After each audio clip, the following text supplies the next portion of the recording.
level. So it's going to be pretty introductory material. And hopefully this is kind of to give you a better insight how to take photos on your phone, and a couple of features that are pretty native to the technology of iPhone. So Patrick, do you or your wife use iPhones, or is it Oh yeah. okay, perfect. This is great. I'm a heavy advocate for Apple products, just because of the seamless AirDrop connectivity. I'm actually a graphic designer myself. I am transferring files all the time, and that's because I really like the Apple products because of seamless kind of dropping over Yes. the cloud. I love it. It's amazing. And so these are kind of some tips and tricks that I kind of developed over the years, because I used to actually run for quite a number of years. I used to professionally run 6 social media platforms simultaneously. And so I've done Wow. everything from every mistake that you can possibly make. I basically have made it and learned from it. And also at the same time, learned to develop a lot of great, easy tricks and tips to make that process a lot easier.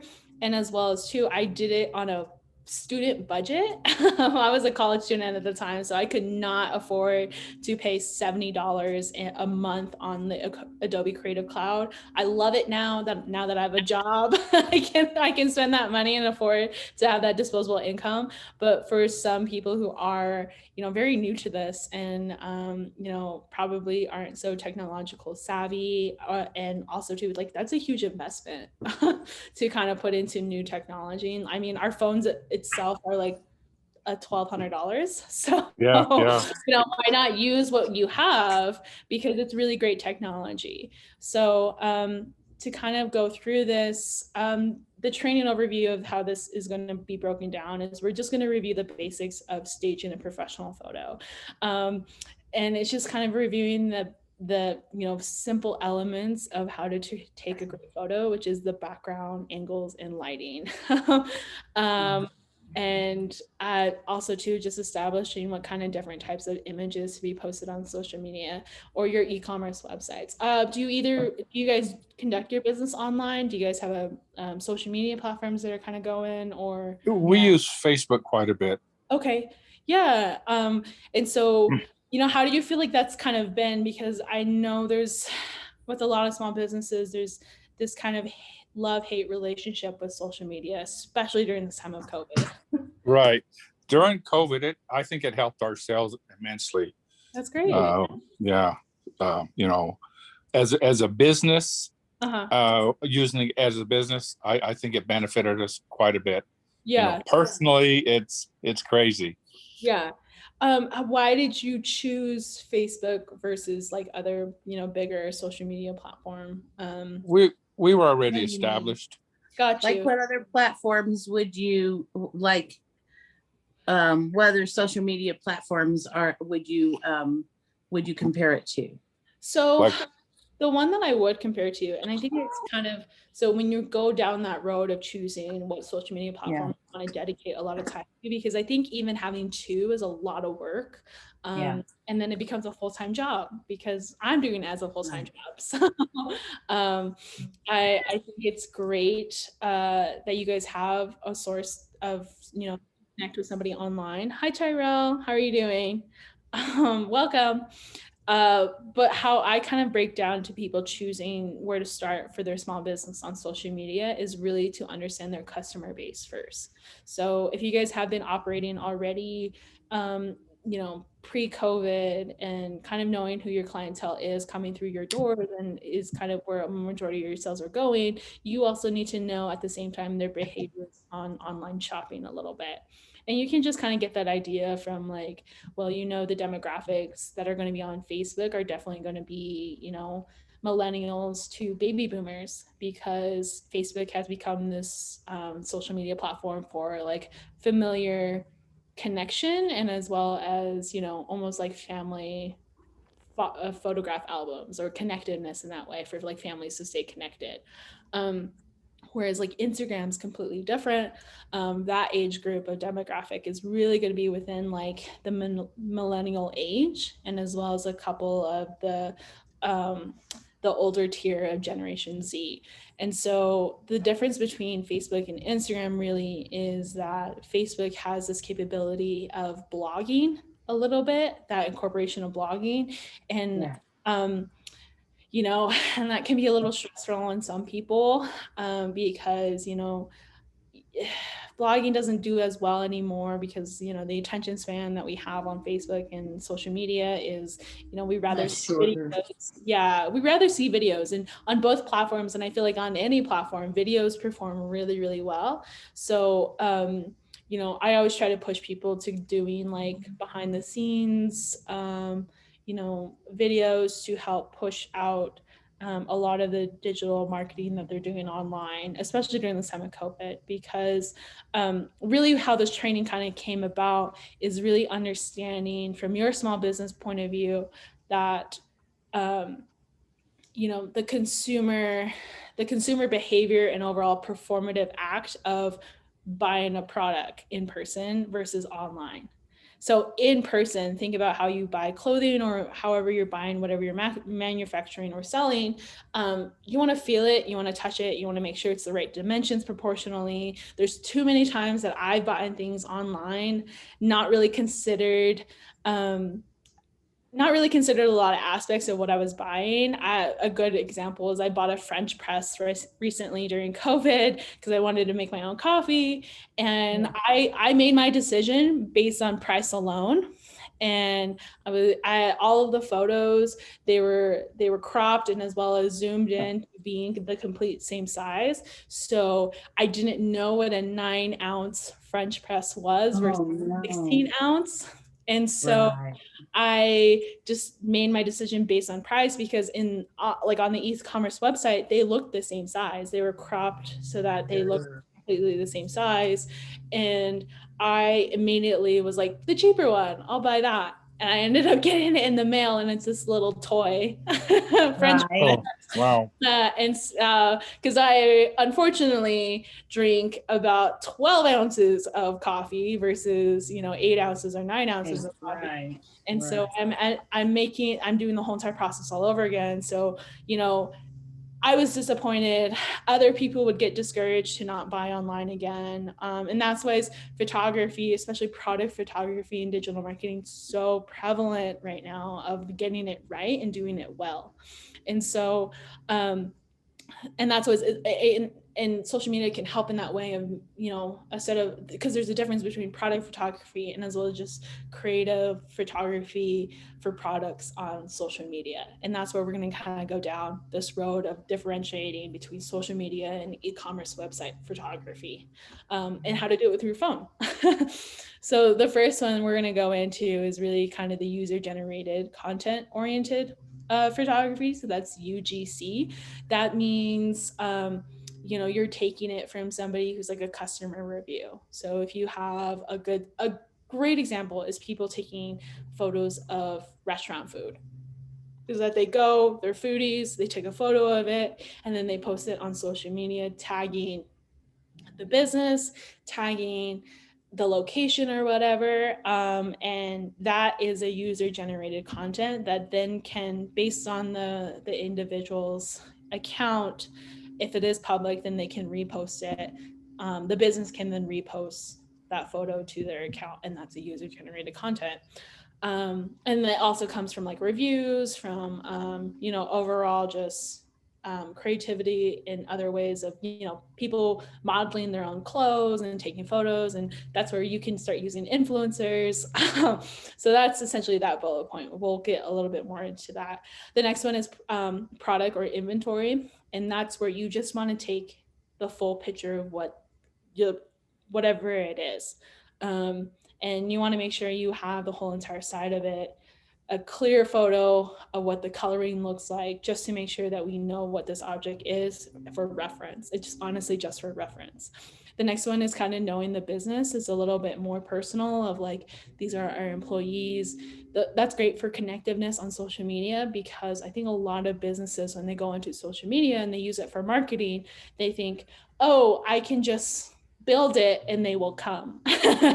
When really, It's different because for social media, the reason why social media was created is connectiveness, is to connect with other people.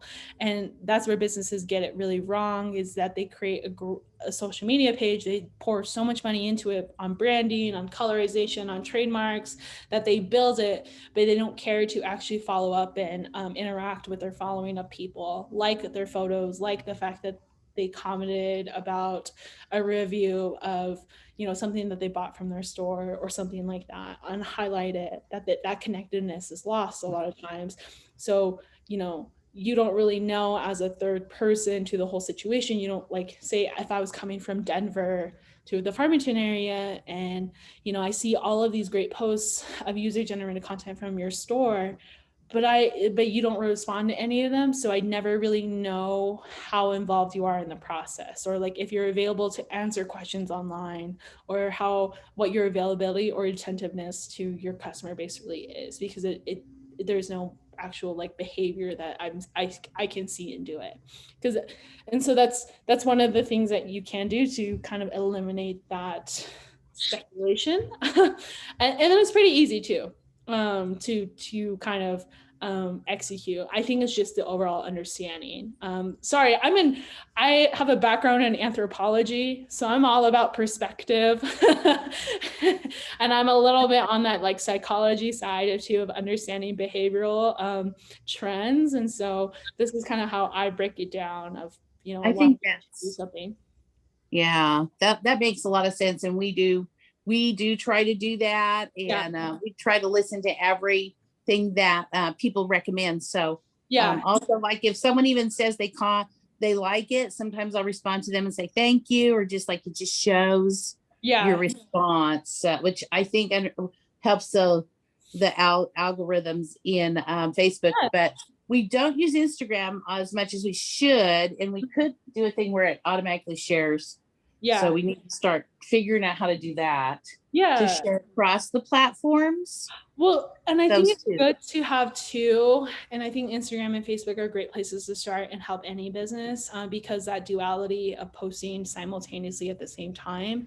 Yeah. Especially if it's photos, because Instagram, basically the best way to explain Instagram, it's like an album that you get to show to the world.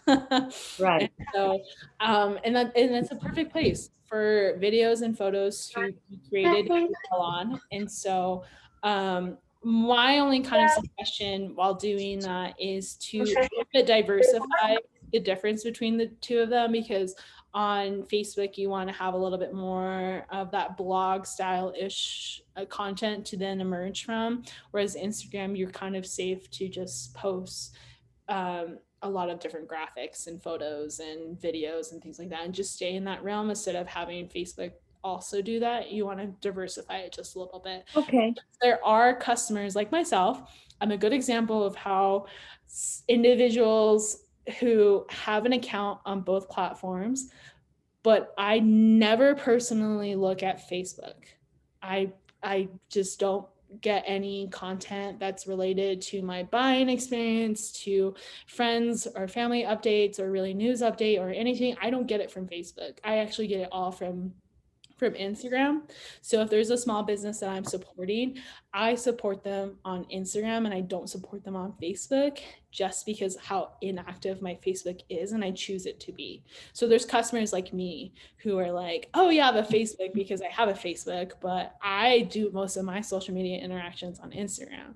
So that's what I always kind of suggest a lot of people to have two of them, because, you know, they're pretty easy to manage. I know it can get a little hefty, but there's individuals like me who like don't know things exist because they only are active on one platform. And so it's always great to have two, and it would definitely try to really kind of execute your posting schedule at that point and not leave it up to, ooh, I feel like I'm going to post today and see what happens. The schedule's always great. And then also too, the last one is behind the scenes. So that's kind of like your process. I think during COVID, what I saw on Instagram a lot from all of the small businesses that I follow was actually they were posting updates, not of their products, but instead updates of their shipping process. So like, because I think there was such a backup on shipping, especially early on in COVID of 2020 in the summer, that there were so many people on Instagram that were like, please, like our customer base, like we're working really hard with the constraints that we're kind of put in right now, but your items are coming. This is what we have to do so far with like one person. So just as an update, and they just showed their whole entire inventory of shipping that they had to get done. And then there was a lot of people commenting from their loyal customer base, like, oh, this is great, don't worry about it. I'm glad you're giving an update about what's going on. And so, you know, it's things like that that you can like capitalize on, or like a lot of crafters. So there's this like small business pottery business that I follow.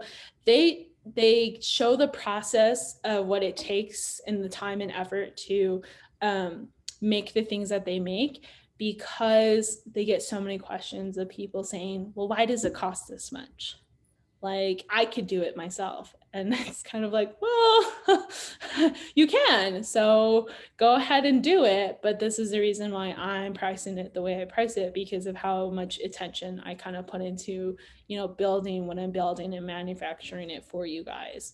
So, and it can be really kind of beneficial in that way to like have it on your social media sites.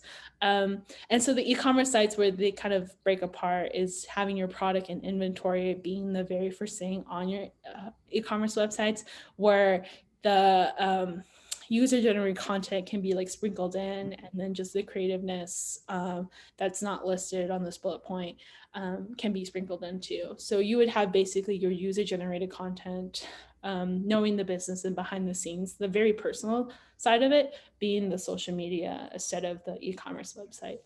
And then lastly, we're going to be going over a couple of beginner online tools. So sometimes when you throw out the word graphic designer, people get a little scared because they think they're going to be working within Adobe Illustrator, which is like such a feat of like Photoshop and Illustrator and all these different tools of like how to do certain things.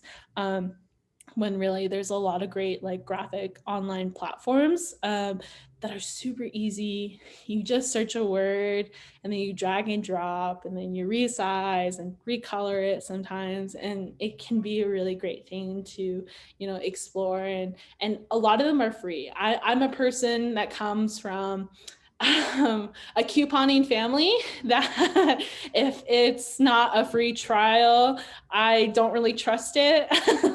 And I'd rather, you know, not have somebody financially, you know, invest in a tool that I think works great, but other people think it's terrible.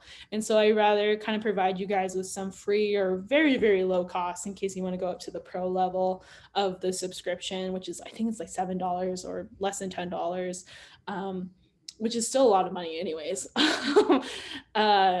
You know, subscriptions, so that you guys can also try it yourself. And so I've used them. I still use them today, and I'm very much trusted in using these things. And I always think with those people who are very kind of new to this whole spectrum and want to spice up, or not spice up, but get a little creative with their content, use these platforms, because I know buying fonts is a whole thing.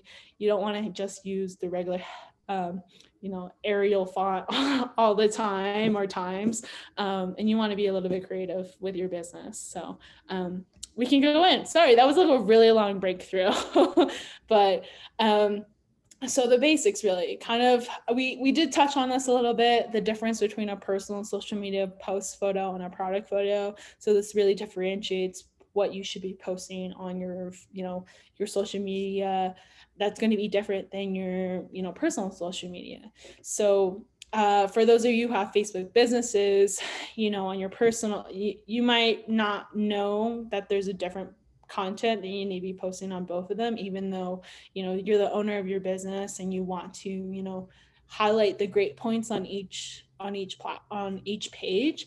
But but you need to, just because on a personal social media post, what it really kind of entails is that you take a photo, and then that photo, that very first shot, nothing being done to it, maybe a little bit of cropping, because Facebook makes you crop some like irregular dimension photos. Maybe that's the only thing that you do, and then you submit it, and then you post it. So that's a good example of just a personal social media post, because there's no real need for consistency. There's no real need to really think through the photo of what it's going to mean. How is it going to be portrayed? Is it align with your brand awareness or your brand building? Whereas like a product photo for social media, it has so much intent around it that we don't subconsciously think about. You know, one of the things is consistent backgrounds. The other thing is consistent logo placement, as well as like consistent color palette, because in Instagram, that grid function, it'll show all of those photos collectively. Whenever somebody visits your page, they'll see all those photos together. And you don't want different high contrast colors all the time, because it'll look unorganized. Whereas, you know, some of those small businesses on Instagram, those like really thought through posting of the grids, that they look really together and it looks like it's professionally done. And there's kind of there's a lot of professionalism that's translated. And so you kind of want the same thing for your small business. Is consistency. And that's the real big difference between a personal social media post and a product photo, is consistency. So, you know, those are the biggest elements of why you should really kind of think through, you know, posting on your business page versus your social media page. And so the way to do that is really kind of backgrounds, angles, and your lighting. So starting with the background selection, there's a lot of different things. There are minimal things that you can like incorporate. The biggest thing, and it's really easy, and especially if you have small working items that you're selling and trying to take really great photos on, is this sweep method. I've tried it myself. I use butcher paper, or I think I use copy paper. I used copy paper. I taped it up next to my wall. And then I just kind of did this sweeping motion where there was no crease in the background. So you can see within this like cupcake photo example that there's this kind of white, gray, or I mean, gray, blackish line kind of going halfway through the cupcake. It's not really a big thing, but you can see it completely gone in the photo on the right. And the reason why you kind of want to head toward this photo on the right versus photo on the left is just because you don't subconsciously know it, but that black line is actually a little distracting, right? And it also drains a little bit of the coloring of the pink on the top of the cupcake, as well as it kind of makes everything else a little bit darker.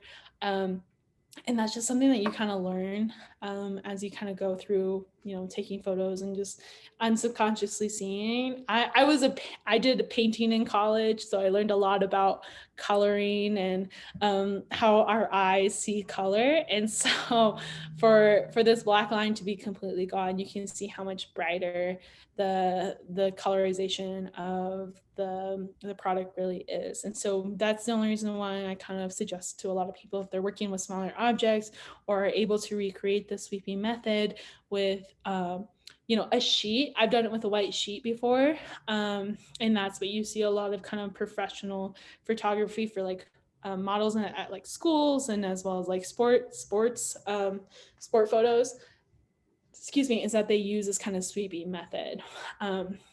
Just so that there's no kind of colorization in the background that can distract the eye.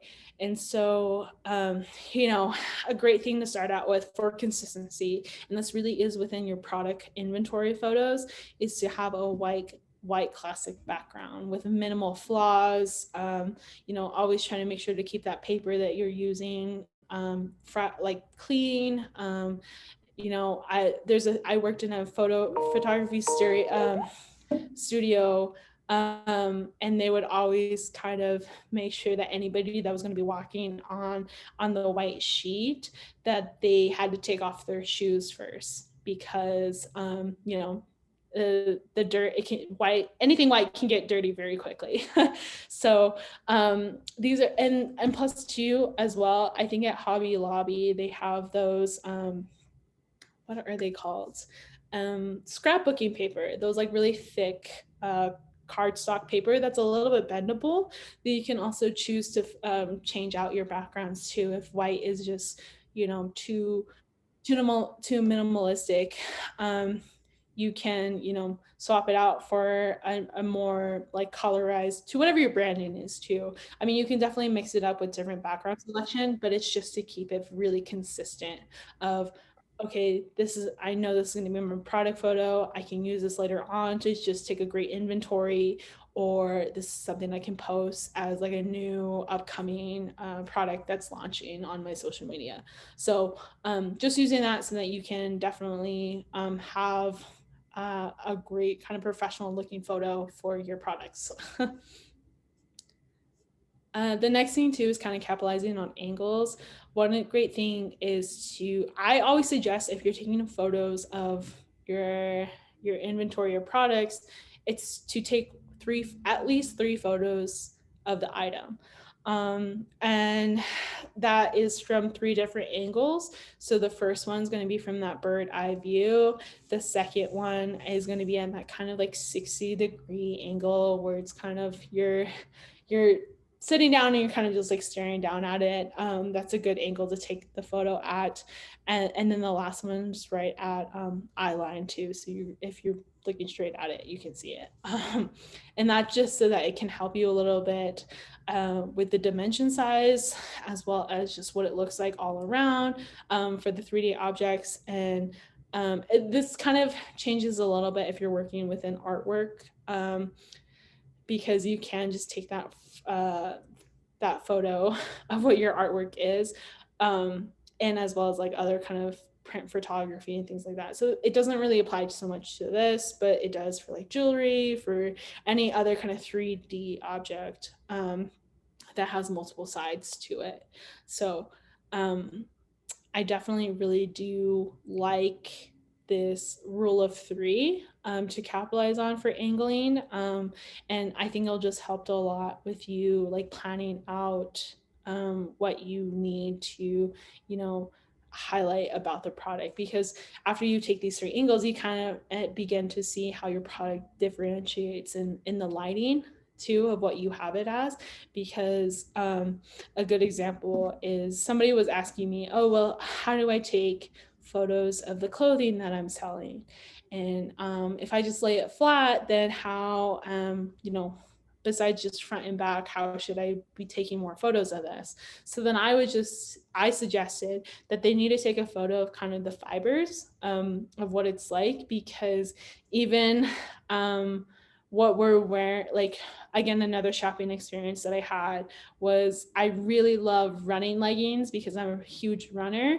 And so there's a certain type of running leggings that I like, but I don't really know what the material is. And I'm guessing it's nylon that I really like to wear, but it's a certain type of nylon balanced with cotton.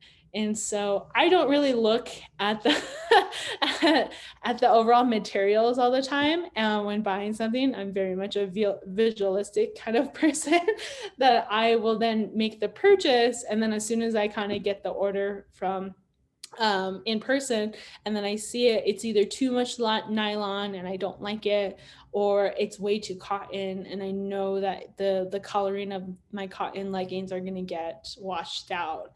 And so I always try to suggest to people who are doing clothing or working within fabric is to really kind of show a little bit more of the fabric, like a close-up photo that doesn't have to have the whole entire product in the scope of the dimensions of the photo, just so that they can see what it's really kind of made of, what it looks like. Because like even the sweatshirt I'm wearing right now, it probably looks like a regular cotton hoodie, when really I can't believe it's like so buttery soft, and like it's crazy that I saw the same sweatshirt online, but until I actually went into the store and like saw it myself, I was blown away, and I was like, I should have made this purchase a long time ago than now. And so I just kind of take that into consideration when thinking about angles, because then you can do really close up, you can do far away at the same time too with clothing. And I see it a lot with earrings too,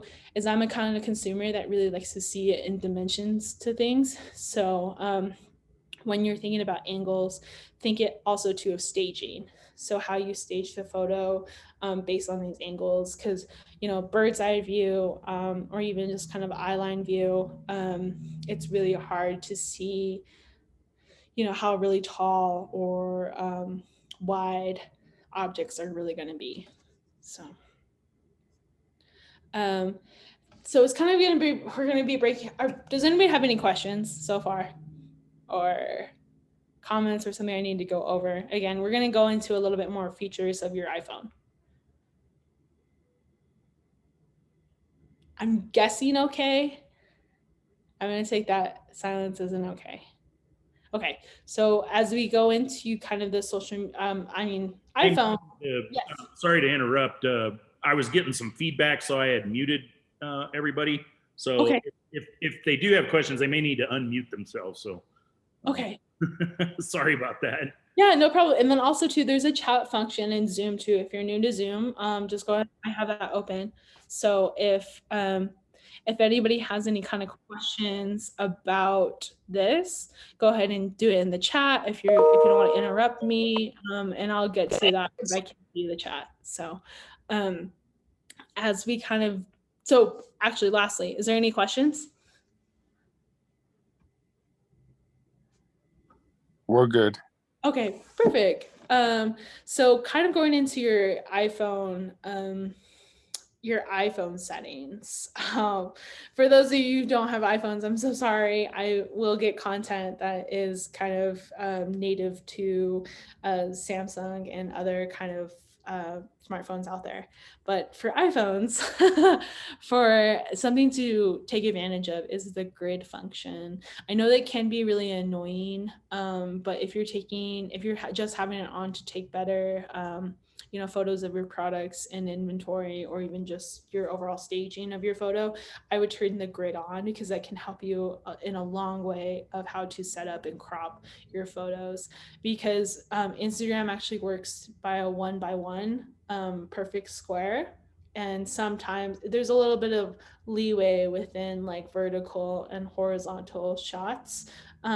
However, it does well best in 1:1 ratio of photos, whereas Facebook actually does really well with, I think it's like a 1:2.5 kind of ratio for the height and width. And so and that's why you kind of need to diversify your photos between Instagram and Facebook, because the dimensions could potentially get cropped, or the overall quality whenever you simultaneously upload your photos, they could get reduced because you know, just the overall dimension size. I've had a couple of cases that I was making this header cover photo for someone's Facebook professional or their Facebook business page, and the photo just would not line up. The logos were getting cut in the corner. It just wasn't sizing up correctly. And I tried uploading that same photo to Instagram, and the complete everywhere was getting cropped, and it just wasn't a simultaneous upload.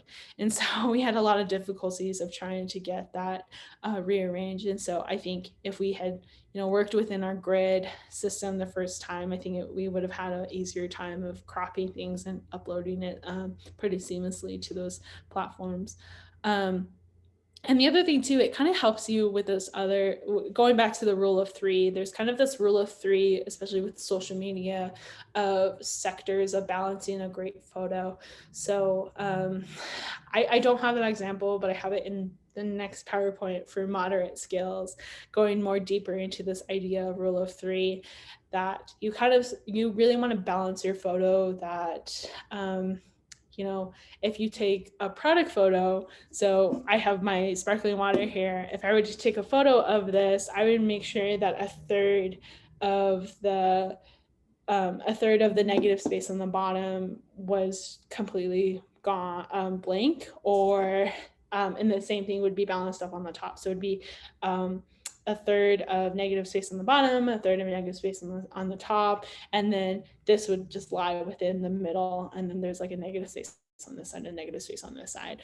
So that just helps like kind of balance it out a little bit and helps you kind of understand that, and helps a lot with your cropping in that way. So always, I like to use the grid function for that. Outside of that, if I'm just taking photos of family and just everyday life, I usually turn that off, and you can find that in your iPhone settings underneath photos and camera. So it just kind of helps too within the post editing process. You should never just post a photo that you just took on a whim. You should always try to edit it a little bit with filtering, help with color balances. Even if it's just a little bit, just try, because you can see how dramatically improved your photos can be from that. Because I think we'll talk about lighting a little bit here in a second. Lighting can really affect the way that your photos are and how your products kind of look. So another feature is actually the burst mode on your iPhone camera. So this is all very native. This is an external feature. This is all within the actual camera app on your iPhone. So it takes a number of photos in a rapid succession, and you can review all of the bursts of photos. So it's really great for if you have models, or if you're having some kind of movement to show how the object what it does. You can take a bunch of photos at the same time. I think it takes 60 within a shot, and you can individually see each photo of those 60 that captures the best set photos. Because I think a lot of times when we do movement photography, parts of the photo is going to get blurry, especially if it's moving faster than other parts of the photo. So this can help you in capturing that kind of movement. A good example, if you don't like to do videos and you're still trying to figure out photos, I saw it with a lot of artwork, that there was this sculpture that was taken in a still frame, and no one really knew what it did. They thought it was supposed to be like that, but actually the sculpture was dynamic, and it was supposed to show movement. And so you could essentially, this person did an actual video of it, but actually what they could do in that situation, if they wanted a still life photo of it, is that they could take this burst mode feature and then just have frame by frame shot of, a perfect movement, or take the next best one, which is the HDR, which is high dynamic range, where they take a number of different shots and then they combine it into a single image, which happens a lot now, kind of with our live feature now on iPhone. So if you take a live photo, this is kind of the same as HDR. Instead, I don't know if any of you guys know this, I don't have this on the slide, but whenever you do take a live photo, the still shot that it ends up being, you can actually change that still shot to being a different part of that 5-second capture. Or I think it's like 3-second capture. So you can essentially, combine both of these two and then take a live photo. But if you're looking for a live, if you're not looking to do that and figure that out, you can do both of these two modes. Is everybody good on that? Because I'll go to the next photo. I know these are probably two different features that you guys haven't used so much before, or consciously have known that you've used before.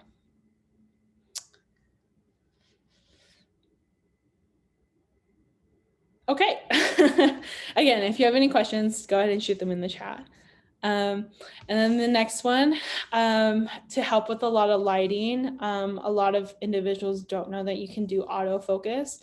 And so within this yellow box, there's a lot of different features that you can do by just having this yellow box appear. And how you do so is you click at any part of the photo that you want to focus on, and you just kind of hold it a little bit, and your camera will automatically autofocus to that. And that little sun on the side, you can drag that up and down, and that'll change the overall exposure of light that is happening. So it can make it overexposed or oversaturated, or a darker saturation to it. So I really like that, because I didn't know that for a really long time. And another great rule of thumb, I think when we think of taking great photos, we think of staging and all these other elements to take a great photo. We think we have to use artificial lighting. excuse me. And that's not always the case. Actually, natural lighting can be your best friend. It can be the greatest thing to happen to your photo than artificial lighting. Natural lighting, what it does, it really kind of softens the edges to things. And it's a really nice, smooth transition of light into shadows. Artificial lighting actually sharpens those. So they sharpen the lines, and there's a higher contrast than there is with natural lighting. So when you do take photos, actually with your iPhone, please don't use your flash. It'll actually really drain a lot of the color out. So if you're going to use artificial lighting, get a lamp, get a some kind of light source that is going to just be on the whole entire time instead of a flash at that moment of light, because that creates a lot of, the darker shadows and draining a lot of the color that that you don't want to be drained. So kind of stay away from your flash, just kind of capitalize on natural lighting, or if you have ring lights or if you have lamps, just make sure that it's kind of a consistent lighting the whole entire time you're taking the photo. So and you'll be getting this PowerPoint too and a PDF. So if there's anything that you wanted to go back on, or if you're taking notes right now, no worries. And plus you just let me know if I'm going too fast through the slideshow. So yes, here it's all about choosing the right lighting for you. If you're taking product photos, artificial lighting is really great, especially if you have the same consistent background, because we know natural lighting, especially New Mexico, here in the Southwest, the weather can change so quickly. The clouds can change really quickly. It could be really natural lighting could be really harsh too, especially in New Mexico with that harsh sun. So sometimes natural lighting is not really a friend, but a foe. But you can get really creative with it. I think natural lighting can then be your creative source, because you can create these really nice lines and, overall just creativeness to be posted on your social media platforms, and not really used as like product photos, but instead it just shows how creative and intriguing your website could be. So I wanted to include this kind of photo in the corner because this is kind of how you can plan out your social media. It's actually a really great thing to have breaks in between each photo that you post, and having a bit of a visual break, because you're not always like pushing product.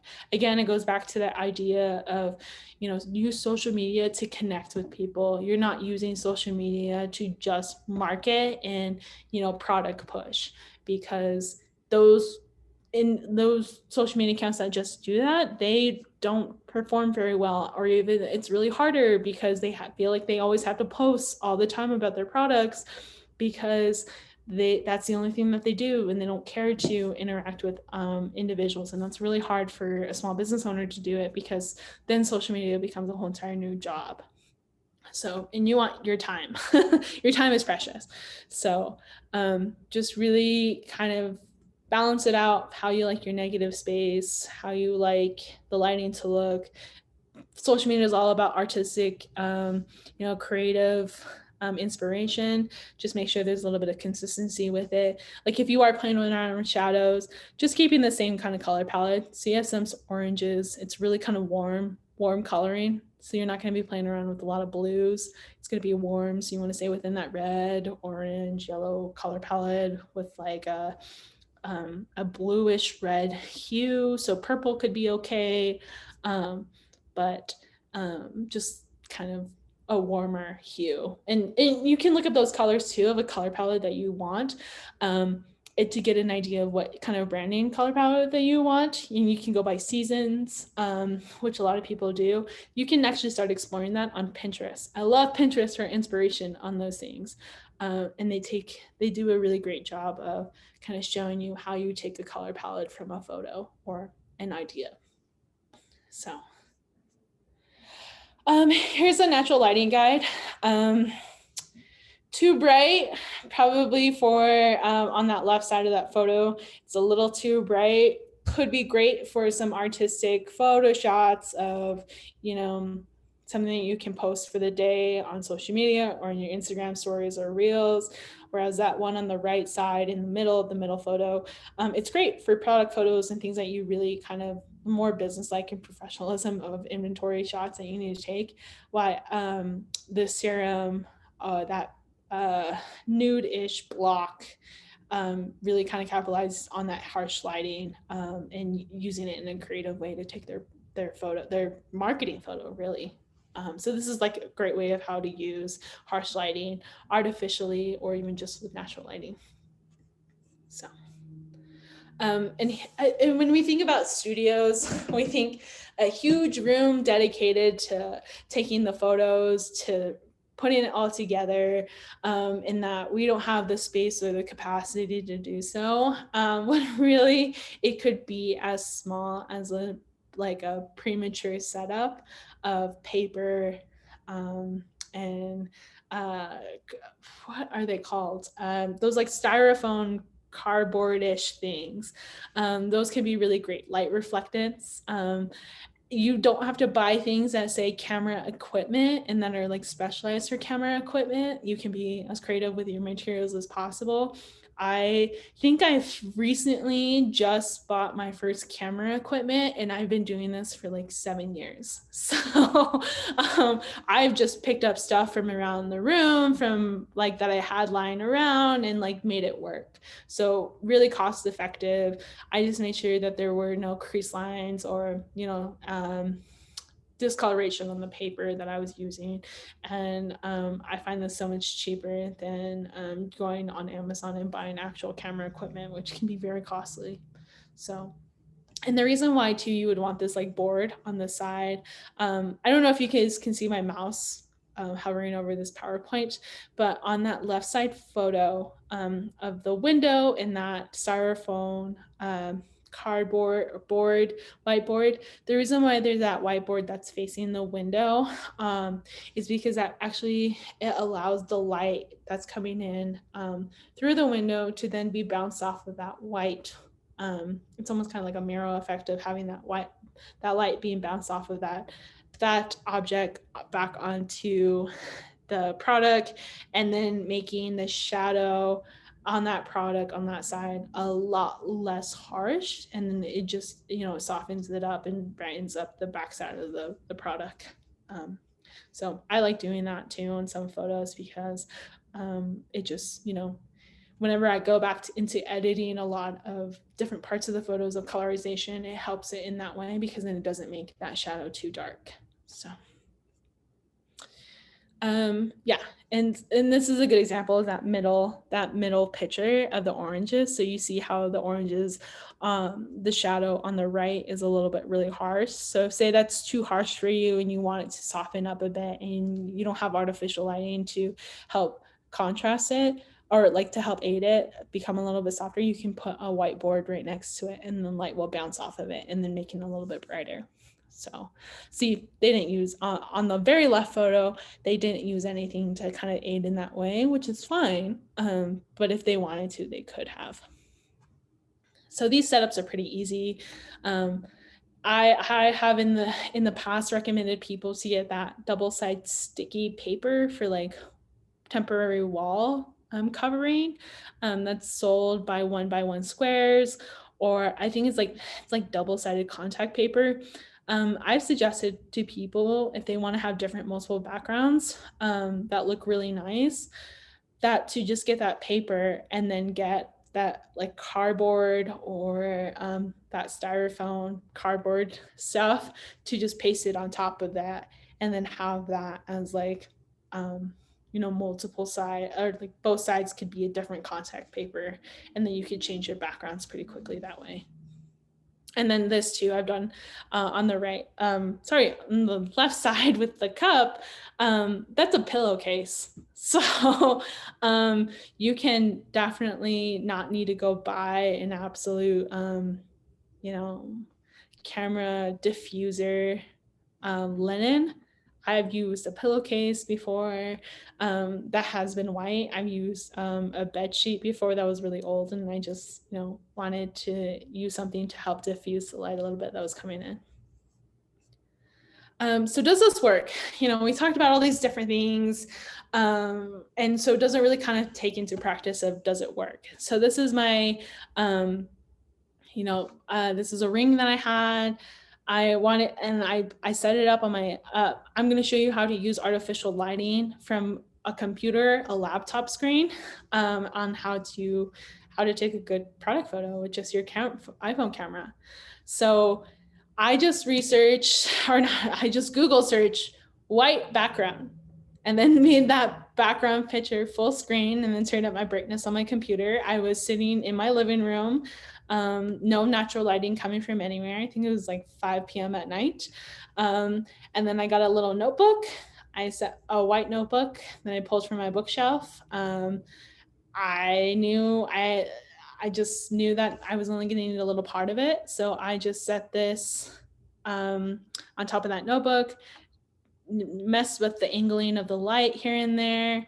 Wanted to see, based on my grid system, how the overall rule of 3 of negative space, I wanted to make sure there was balance.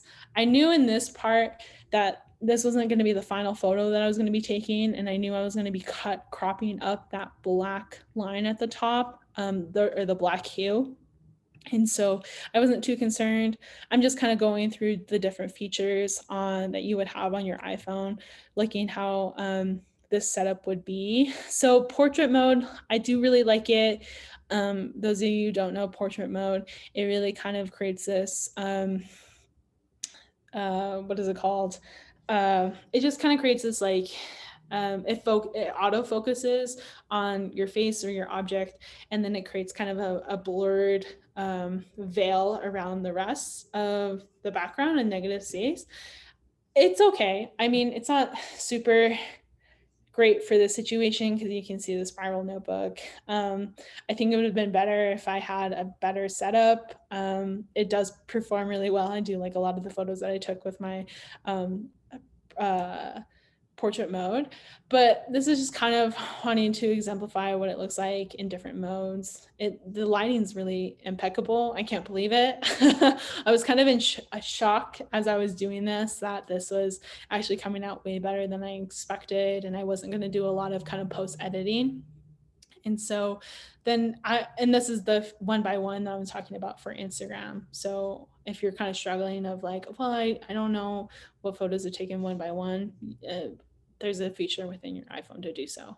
So I'm just going through a lot of different features of understanding.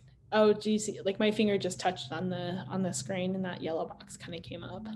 So just looking through different things. Now I'm going through some pre-made filters that your phone already has. Oh, and that's the thing that you should probably understand too in your post editing or even pre-editing process is those preset filters. They're great. They're not so great sometimes too. When you take product photos, you want the color to be as close as possible to the original because you're creating a trusting relationship with your consumer that this is going to be the color that you intended through your photos. But at the same time too, it's honestly something that your post editing should just emphasize and enhance the colorization of what the object really is. So it shouldn't really be a completely different color. So like even that's a little bit pushing it. Like the whole entire white background is now this bluish tint instead of the original kind of warmer eggshell color than before. And so this is the photo that I ended up using. And then this is kind of my editing process. I didn't use an external app. I just edited right within the native software that's on your phone. So then I started playing around with a little bit of the filters. I really like this one. I thought it made the gold color looking a little bit more enhanced. I knew I was going to be cropping. Here I'm just, so this feature that I'm using, it's really just to kind of vertically stabilize the photo. So I just recropped it that way. and I'm just straightening things here and there to just get a better aerial view. As you can see now, it looks a little bit longer, so it's a little bit more of that 60-degree angle than how it was beforehand. Just kind of do my own customization of filtering at this point. And I really do like that because it just, again, enhances the colorization, because it was a little dark where I was taking the photo at, and it was just a bit too, it was a bit too, I only had one light source and it was coming from the backside. So that's as I kind of made the brilliance that much higher. And then also too, before it kind of cut out, the recropping, the grid system kind of helped me here too, because it let me balance out the negative space on all sides of the ring and jewelry. So I think we're almost coming to the, yeah. So see how the grid lines always kind of reappear? It kind of really helps me balance out where I wanted the balancing to be at. And then here's my final photo of how I took a good, I feel like, product photo off of a white background in one solid light source. So I definitely really liked the fact that I did this all within a 10-minute time span. And so I think it came from a great journey that didn't differentiate it completely in making it untrustworthy to use and post. But this is kind of the process that I use on just like my iPhone. So just as a basics review, just kind of making sure that you take high quality photos, which you can on your phone, and then just lightly edit them. Make sure the colors are true to the product and that the product is captured in the best possible light. And if it's not, just as I've shown you, it's possible with just a little bit of post editing. And so just doing a little small tweaks here and there, your image cropping, color corrections, and your background removal or cleaning up. So background removal is where you kind of do a lot of the cropping at, and then just a little bit of image enhancing. So this is a little bit more examples of just product content, how to really plan out your social media versus an e-commerce website, which is more about understanding that it's in the same consistent format, and just showing you different options of the photo. And this is where the angling capitalization kind of comes into.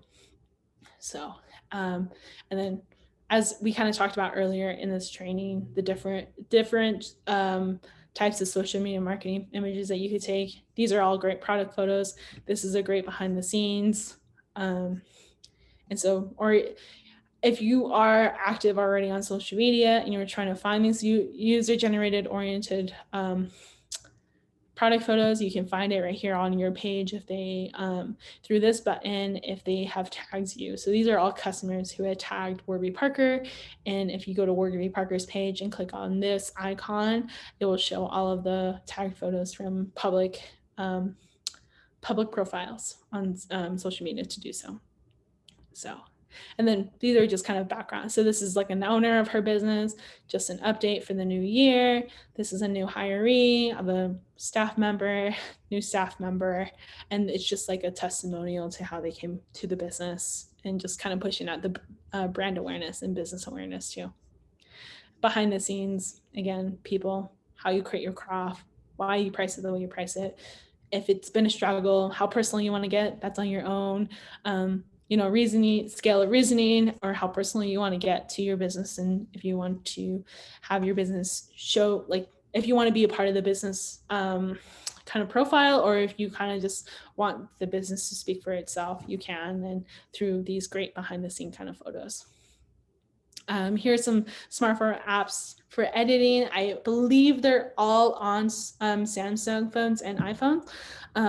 They do really well. I have used these personally. They're really easy and to navigate. They're not overwhelming, and they have really great kind of font, pre-made filters to kind of go through if you're struggling, with the changing of color corrections and things like that.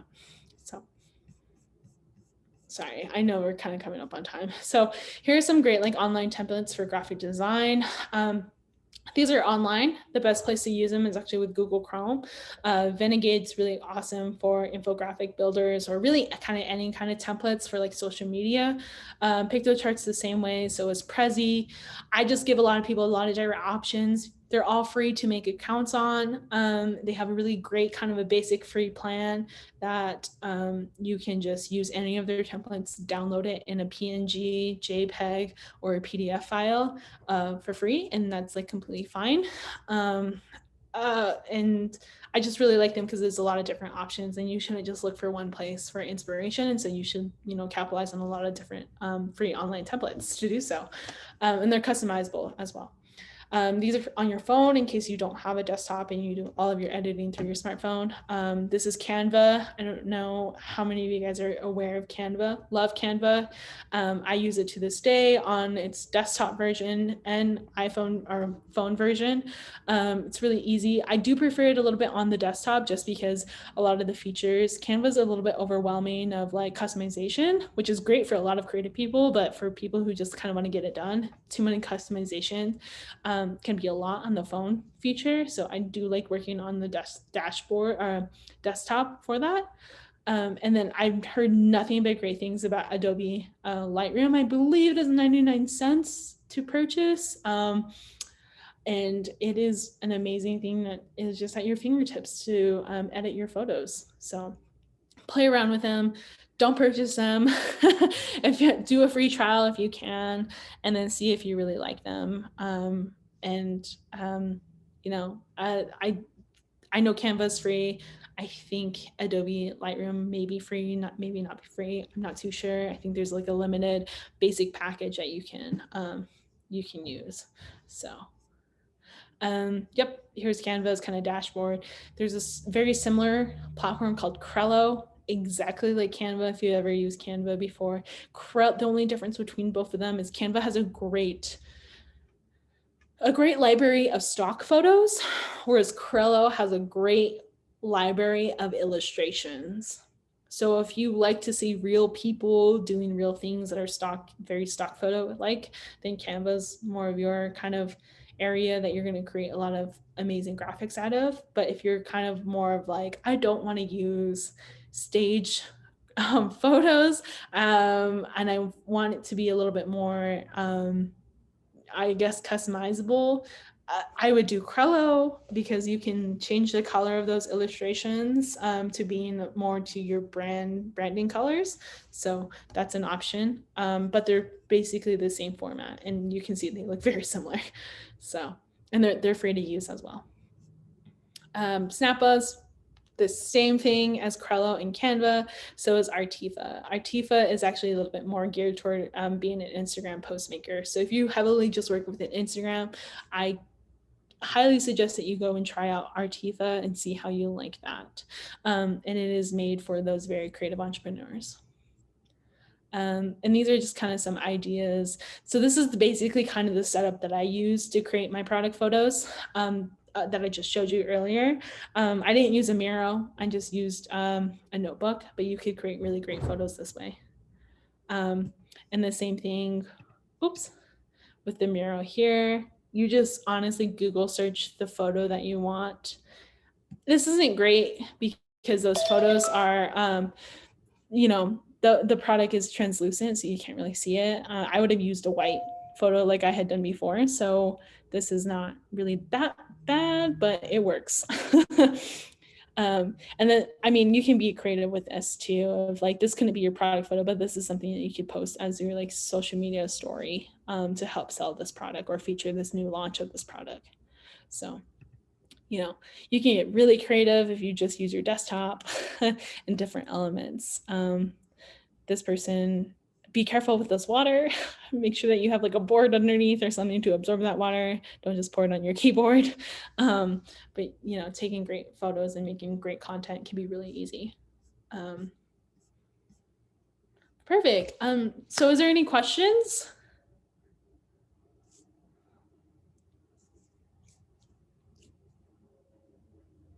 You could be on mute too, in case So I would just unmute if you have any questions. If not, this is the end of the training.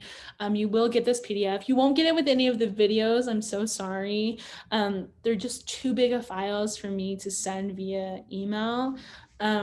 If you want to see those again or see where I kind of got them, I can give the information to you. They're all public. And, I hope if you have any further questions, please reach out to me. I'm really kind of open to helping you guys through your journey through social media or just taking great photos at this time. So. Hey guys, just real quick question, or real quick. I think Holly's going to be sending you you're going to be sending everybody the little. Oh yeah, yes. We do have an evaluation paper that if you guys could please send it back to me, and also to an intake form, a client intake form, just for our West purposes, just because we're run by grants, we're a nonprofit, so that we can continue to do trainings like this for you all, and help you guys run your guys' business. So, however, that can, I'll send that out via email. So awesome. Yeah, and I just want to thank West and Holly for this great workshop, and thank everybody for attending. We'll have the second part tomorrow at 11:30, and then the third part on Thursday at 11:30. So I'm really looking forward. I really enjoyed today's presentation myself, so I'm really looking forward to the following ones. And I got to tell you, I've been kind of in this game for a long time, but I swear I learned something new that I didn't know about every time. So I really appreciate this, even just coming from where I thought, I know a lot. It's great to kind of get back to the basics and kind of learn some stuff that either has changed or like a bunch of those apps I didn't know about. I use Canva here at the Gallup Main Street office. Yeah. But, I mean, smartphones are developing so quickly. I can't believe we're now at a point where we have 3 cameras on our iPhones. Oh yeah, I mean it's crazy. So and even Samsung phone. I mean all those phones have amazing cameras on them as well. So. Yeah, I think one of the things that I really appreciate about the Samsung phones is their zoom capabilities. That's the other thing too, is if you're using an iPhone, try not to zoom in. Just because it desaturates a lot of zooming in is not truly great on the iPhones, but on Samsung's it does impeccable. Oh my gosh, they're amazing for really far away photos. But for iPhones, don't really zoom in, just get closer. You can lose a lot of detail that way. So perfect. All right then. Have a great week, everyone. Yeah, and we'll see everybody tomorrow. Yeah. Bye. Bye. Okay, perfect. All right, awesome. So I will see you tomorrow, Michael. Sounds good. Yeah, looking forward to it. Of course. Perfect. Bye. Bye.